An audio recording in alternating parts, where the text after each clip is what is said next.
Several theories have been advanced by mob watchers as to why Tony and Michael Spilotro disappeared. The odds are, though, that investigators will never know for sure. One thing is for certain, Tony Spilotro made enemies in his line of work. Although diminutive in size, Tony Spilotro has long been feared in underworld circles. They call him the little guy out west, and a stare or sharp word from Tony has had a chilling effect on some people. You guys got to cut it out, I'm warning you now, all right? Don't give him a break, huh, please? Tony Spilotro, who grew up on the Northwest Side, once boasted to a federal agent that he would someday rule the mob. In 1971, he moved to Las Vegas. Authorities say Spilotro was sent to Vegas to look after the Chicago mob's interests in the gambling mecca. Tony soon settled in. He and his wife Nancy bought a home in a nice residential area. Later, Tony joined the Las Vegas Country Club, where some of Las Vegas's most influential citizens are members. But soon, Tony Spilotro became a major target of the Justice Department. He has faced charges ranging from burglary to murder, but the worst penalty he ever received was a $1 fine for making a false loan application. Until last week, mob watchers said Tony Spilotro had lived a charmed life. I feel fine, thank you.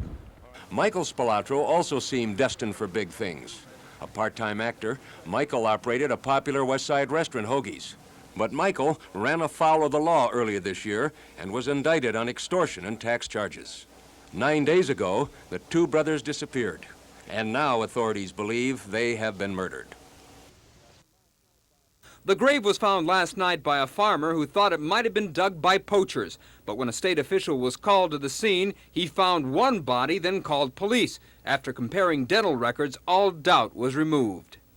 A pathologist at Indiana University Medical Center in Indianapolis positively identified the remains of two Caucasian males that were unearthed nearby here today.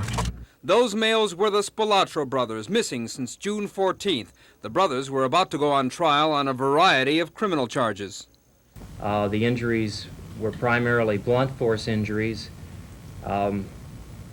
They were about the head, the neck, and the chest, and to some extent the extremities. Although the grave was discovered last night, state police say they don't know how long the bodies might have been here. The fact that we're standing here now and we know where the two bodies were buried subsequent to their murders would indicate to me that it was a botched attempt.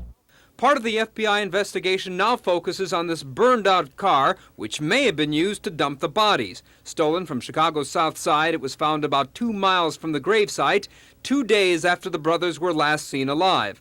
Another thing that interests investigators, the fact that this gravesite is just a few miles from property once owned by the now jailed mob leader Joey Aiuppa. Phil Ponce, Channel 2 News in Newton County, Indiana.